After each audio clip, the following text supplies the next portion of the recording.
Good afternoon. It's Friday, September 12th. I'm Max Brantley with the Arkansas Times. News in Arkansas today. How about an update on the race for U.S. Senate? That's a familiar topic. Are you sick of the TV ads? I'm sick of the TV ads. The bigger question really is, do TV ads work? If they do, there's some telling news today from the Center for Public Integrity on who's winning. A latest poll by the New York Times shows that it would be a dead heat, and that's somewhat reflected in the TV ad spending. Somewhat surprisingly, Democrats are really making an effort to keep up with Republican spending in the races in key battleground states for the U.S. Senate control.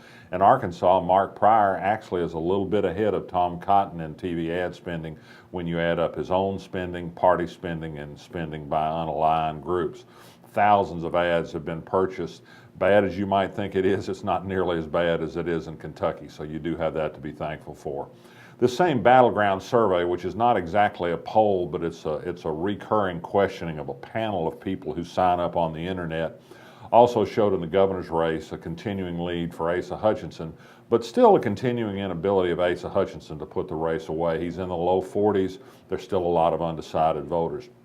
Interestingly, today, the Democratic Party is urging some attention to the fact that Asa Hutchinson has been endorsed by Right to Life groups, both the Arkansas and National Right to Life group. This is not much of a surprise.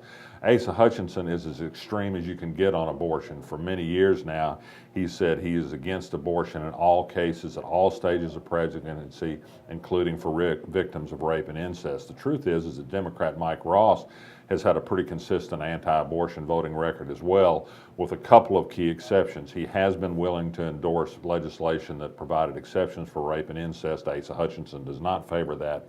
And Mike Ross also said he would have joined Governor Mike Beebe in vetoing bills that prohibited abortions at 12 and 20 weeks. Governor Beebe vetoed them because they were unconstitutional. Mike Ross said he too would veto unconstitutional legislation. That seems reasonable, not to Asa Hutchinson, and he's a lawyer.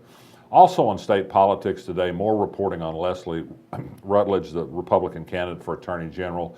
She still hasn't made clear why there's a notation that she committed some form of gross misconduct that justified not ever being rehired by the Department of Human Services after she left to work a job there to go to work for Mike Huckabee's presidential campaign. The Democrat Gazette today followed our story yesterday on this subject. She added an excuse today in saying that, well, perhaps there's some political explanation for this. She went to work for a Republican.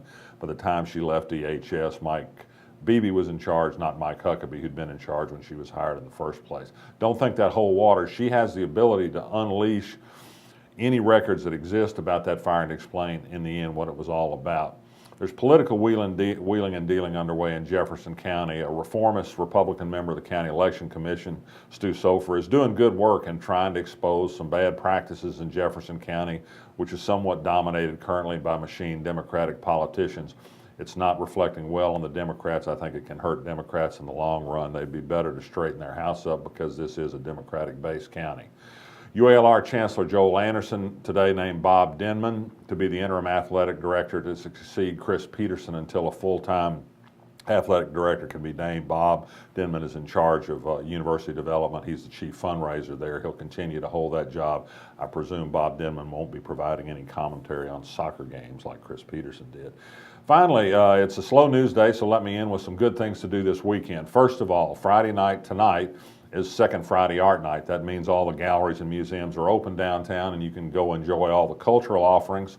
There'll be music at the Old State House, but the big news is a new exhibit at the Historic Arkansas Museum where there's going to be a display featuring 40 years of covers and other material from the Arkansas Times. That would be us. We're celebrating our 40th anniversary this month. Not a small thing, and this era of difficult times for publishing organizations. We're still here. I hope we'll be here tomorrow. Also, Saturday in North Little Rock, it's the Latino Food and Music Festival. That's sponsored by the Times and our sister publication, El Latino. Music from from a salsa band and from a mariachi band, and food from 5 Latin American countries, all homemade, plus some beer and sangria to wash it down. Starts at 6 p.m. Saturday night, and our agenda be there. It ought to be a great night.